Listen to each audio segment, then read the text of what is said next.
Growing up, I always felt like I was living in the shadow of my twin sister, Emily. From the moment we were born, our parents made it painfully clear that she was their golden child, their miracle baby, while I was just there. It wasn't just a subtle preference, it was a glaring, in-your-face favoritism that shaped every aspect of our lives. Emily was the star, the one who could do no wrong, and I was the afterthought, the unexpected addition. They never truly wanted. The worst part, they didn't even try to hide it. I remember one particular moment that still stings like a fresh wound. In kindergarten, we both participated in a school play. I had the lead role in Little Red Riding Hood, while Emily had 2 measly lines as a flower. But when Emily forgot her lines and started crying on stage, our parents rushed to comfort her, completely missing my performance. That night, they didn't even acknowledge my hard work. Instead, they gushed about Emily's bravery for trying. It was like my achievements were invisible, erased by her tears. This pattern continued throughout our childhood. If Emily got a C on a test, they'd say, "Oh, honey, you tried your best." But if I brought home straight A's, it was met with a shrug. In 4th grade, I spent weeks working on a science fair project about renewable energy, even consulting experts. When I won first place, my parents barely glanced at the blue ribbon. "Emily had a tough day at volleyball practice," they said, dismissing my accomplishment. The favoritism wasn't just hurtful, it was humiliating. At family gatherings, my dad would joke about how Emily was the responsible one, who looked after her younger sister, even though we were twins. Those 12 minutes between our births somehow made her superior in their eyes. I was reduced to nothing more than Emily's shadow, a constant reminder that I would never measure up. This toxic dynamic didn't just shape my childhood, it shaped me. I became obsessed with proving myself, joining every club, acing every test, and pushing myself to the brink of exhaustion. But no matter how hard I tried, it was never enough. Emily, on the other hand, coasted through life with minimal effort, yet she always received the praise, the attention, the love. It was a never-ending cycle of heartbreak and frustration, and it left me questioning my worth at every turn. Looking back, I realize now that this wasn't just sibling rivalry, it was a deliberate choice by my parents to elevate Emily at my expense. And that realization, it shattered me, but it also set the stage for everything that came next. The turning point in my life came during a Thanksgiving break in my junior year of college. I had returned home, as I always did, hoping that maybe, just maybe, something had changed. That my parents would finally see me, really see me, for the person I had become. But, as usual, it was all about Emily. She had dropped out of community college after 1 semester, and instead of being disappointed, my parents spun it as some brave act of self-discovery. "Emily's following her own path," they said, as if quitting was some heroic feat. Meanwhile, I was working part-time, maintaining a perfect GPA at a prestigious university, and yet my achievements were met with silence. Then, during dinner, my uncle, who had always been a little too fond of alcohol, let something slip. He was reminiscing about my mum's pregnancy, and out of nowhere he said, "You know, they never even planned to have twins." The room went dead silent. My dad, ever the passive one, just shrugged and said, "We figured it out." But my uncle kept going, oblivious to the bomb he'd just dropped. "Your mum was devastated when they found out there were 2 of you. They only wanted 1 kid, Millie.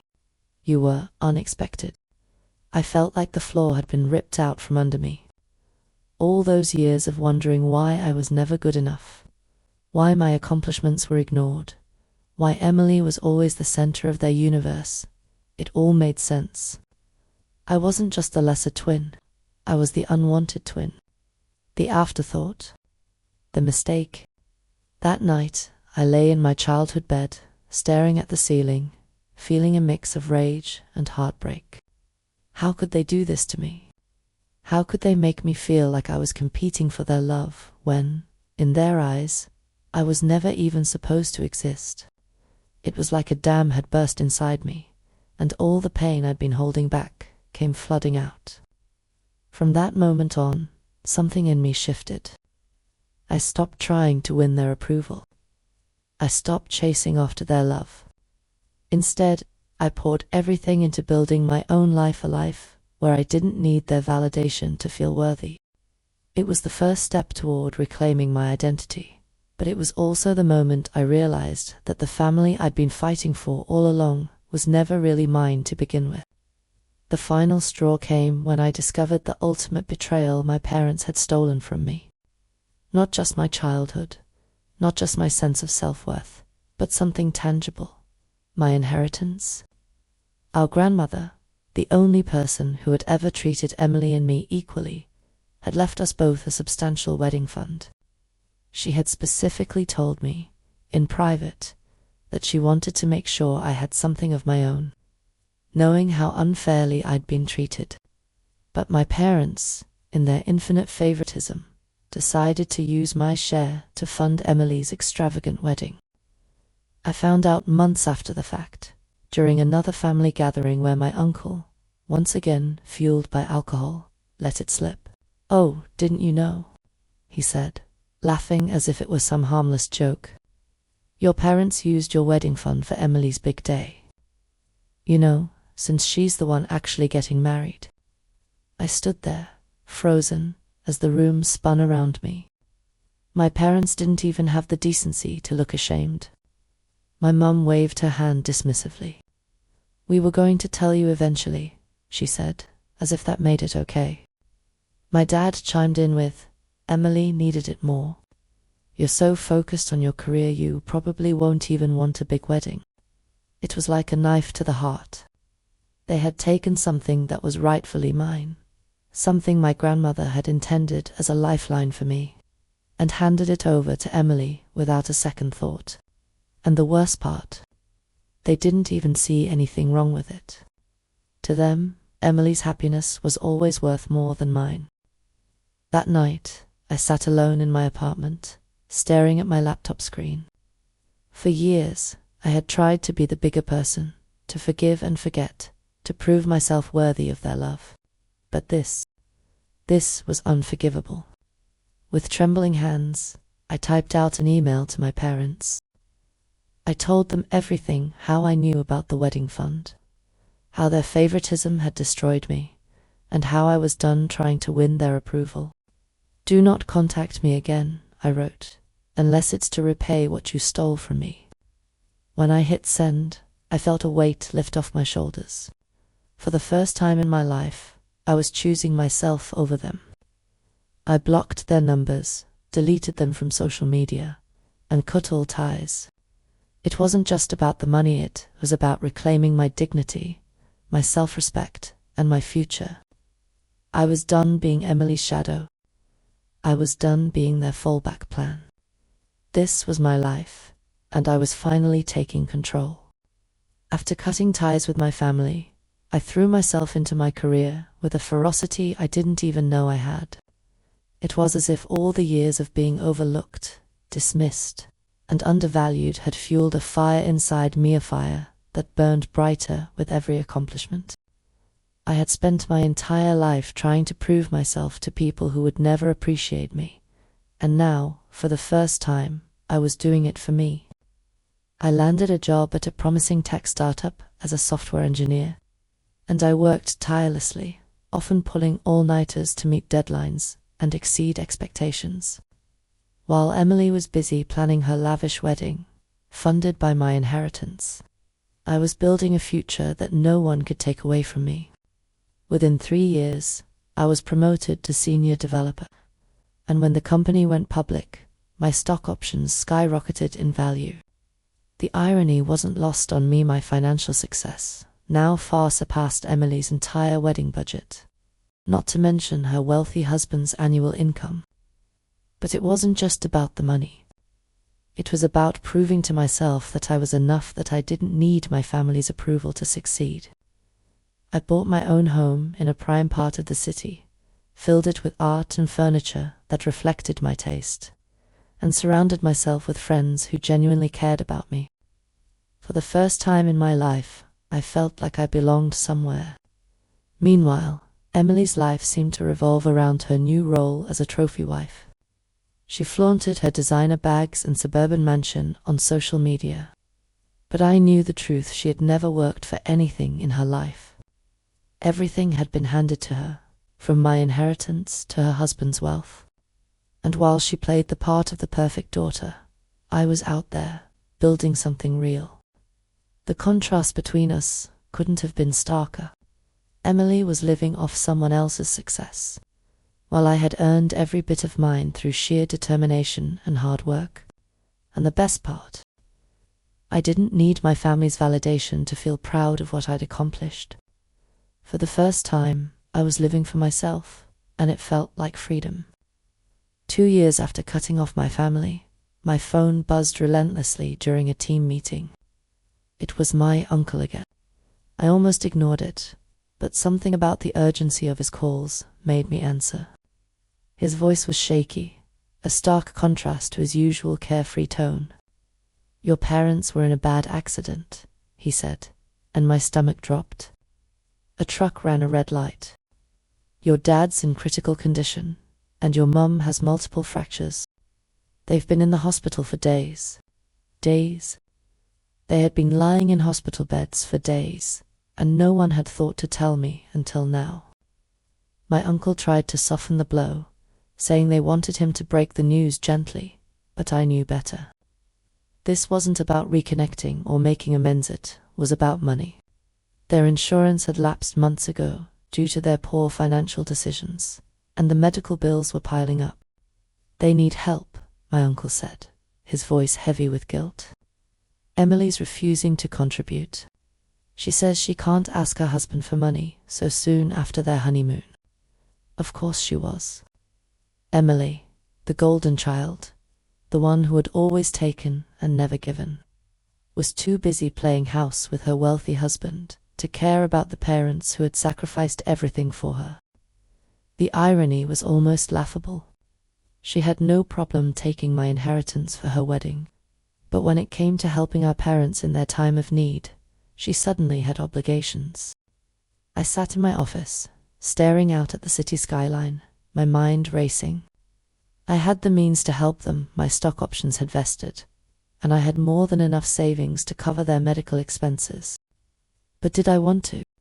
After everything they had done, the years of favoritism, the stolen inheritance, the emotional neglected, I owe them anything? For days, I wrestled with the decision. Part of me felt guilty, imagining them lying in those hospital beds, wondering if I would come to their rescue. But another part of me, the part that had spent a lifetime being overlooked and undervalued, refused to let them use me again. They had chosen Emily over and over, and now, when they needed help, they were turning to me, the backup plan, the afterthought. In the end, I made my choice. I wasn't going to be their safety net anymore. They had made their bed, and now they could lie in it. The confrontation with Emily was inevitable. After years of being overshadowed by her, I knew it was only a matter of time before she showed up at my door, demanding something. And sure enough, one evening, as I was unwinding after a long day at work, my doorbell rang. There she was, standing on my doorstep like some kind of suburban royalty, clutching her Meiyen Iwan Wu 10 Birkin bag like a shield. The irony wasn't lost on me that bag alone could have covered a chunk of our parents' medical bills. But here she was, empty-handed and full of excuses. I let her in, not because I wanted to, but because I was done running from her.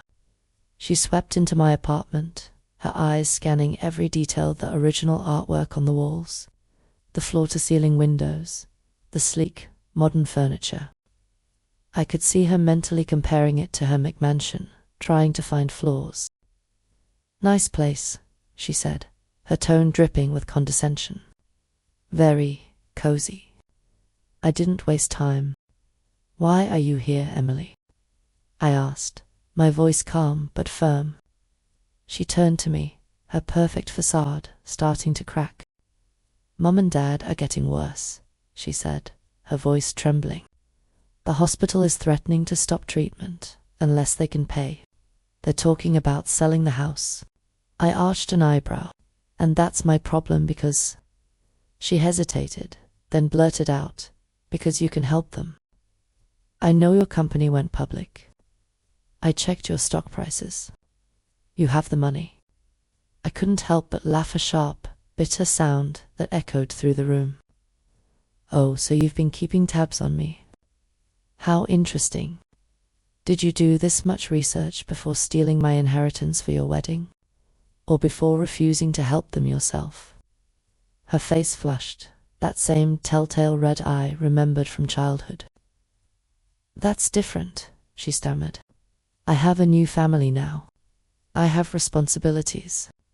Stepchildren. I can't just throw money at every problem." "Can't you?" I shot back, my voice rising. "Can't you help the parents who gave you everything? Who paid for your wedding with my money? Who missed my college graduation to help you move into your apartment? Those parents." She waved her hand dismissively, but I saw her step back. "That's in the past," she said, her voice faltering. "This is about right now. You're being selfish." That word selfish was the final straw. I walked to my home office, grabbed my laptop, and pulled up my financial portfolio. "Let's talk about money, Emily," I said, my voice icy. I showed her the numbers, my stock options, my investment portfolio, my salary. "This," I said, pointing to the screen, "is more than your husband makes in 3 years. That house you're so proud of. I could buy it in cash tomorrow if I wanted to." Her face went pale. "But you're just a programmer," she whispered, her voice small. I smirked. "I'm a senior development director now, Emily. I built this life for myself while you were playing house with your wealthy husband. And I did it without stepping on anyone else to get here."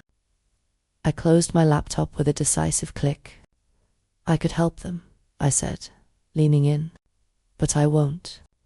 Not after everything you and they put me through." She tried one last time. "You'll regret this," she said, but her voice lacked its usual conviction. I opened the door. "My only regret is that I didn't cut you all off sooner. Goodbye, Emily." As she left, clutching her designer bag like a lifeline, I poured myself a glass of wine and stepped out onto my balcony. For the first time in my life, I felt free. Free from her shadow, free from their expectations, free from the guilt that had haunted me for so long.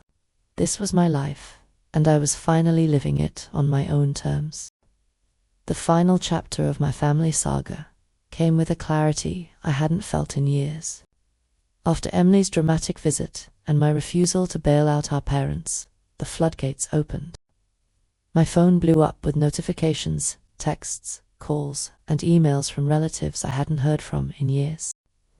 Emily had gone on a full-blown campaign, painting me as the heartless villain who had abandoned her family in their time of need. "Family should stick together," she wrote in one particularly hypocritical text. "You're still my sister." I laughed bitterly at the irony. Where was this sense of family when she happily accepted my stolen inheritance for her wedding? Where was it when she stood by silently as our parents dismissed every achievement I ever made? Her words were empty, just like her promises. Uncle Greg, ever the enabler, sent me a long email about karma and family responsibility, but I wasn't about to let them rewrite history. I compiled a folder of evidence-scanned copies of my inheritance documents, bank statements showing how my money had been used for Emily's wedding, and even screenshots of her texts refusing to help with the medical bills. I sent it all to the family group chat with a simple message. "This is the truth. Judge me if you want, but know the full story first." The group chat went silent. Only my cousin Angela responded, her message short but impactful. Damn. You really did it, didn't you? You made it on your own. With that, I closed the book on my family for good. I accepted the promotion at work, which came with a significant raise and even more stock options. I put my apartment on the market, sold for far more than I expected, and began searching for a new home in another state. A fresh start, a new life, and no more ties to the people who had spent years dragging me down. Emily sent one last text. Mom's crying every night because of you. I replied with a screenshot of my inheritance paperwork and the words, she had years to cry about how she treated me. Her tears don't work on me anymore. Then I blocked her number, along with every other family contact. For the first time in my life, I felt truly free. Free from their expectations, free from their guilt trips, free from the shadow of Emily's golden child status. I was no longer the backup plan, the afterthought, the unwanted twin. I was my own person, living my own life, and I owed them nothing. Some might call me heartless, but I call it self-preservation. I finally realized that being labeled the bad guy by toxic people is a sign that you're finally standing up for yourself. And that's exactly what I did. As I stood on the balcony of my new apartment, overlooking the city lights, I felt a sense of peace I hadn't known in years. The journey to this moment had been long and painful, but it was worth it. I had finally broken free from the toxic cycle of my family's favoritism and neglect. Emily's final text, "Mom's crying every night because of you," had been the last straw. I replied with a screenshot of my inheritance paperwork and a simple message. She had years to cry about how she treated me. Her tears don't work on me anymore. Then I blocked her and every other family member who had stood by and watched as I was pushed aside. The truth was, I didn't lose a family, I freed myself from people who never truly treated me like one. My success wasn't just financial. It was emotional and psychological. I had built a life where I was valued for who I was, not compared to someone else. My coworkers celebrated my achievements, my friends supported me unconditionally, and my therapist helped me see that none of the pain I endured was my fault. To those who called me heartless, I say this. Sometimes, being labeled the bad guy by toxic people is a sign that you're finally standing up for yourself. I chose my mental health, my self-respect, and my future over their guilt trips and manipulation. I chose me. As I prepare to move to a new city for my promotion, I feel nothing but excitement. A new job, a new home, a new life, all built on my own terms. For the first time, I'm looking forward to the future without the weight of my family's expectations dragging me down. To anyone out there struggling with a similar situation, know this. You don't owe your happiness to anyone. Sometimes, walking away is the bravest thing you can do. And when you do, you'll find that the world is full of people who will love and appreciate you for who you truly are. That's the message I want to leave behind. That's my story.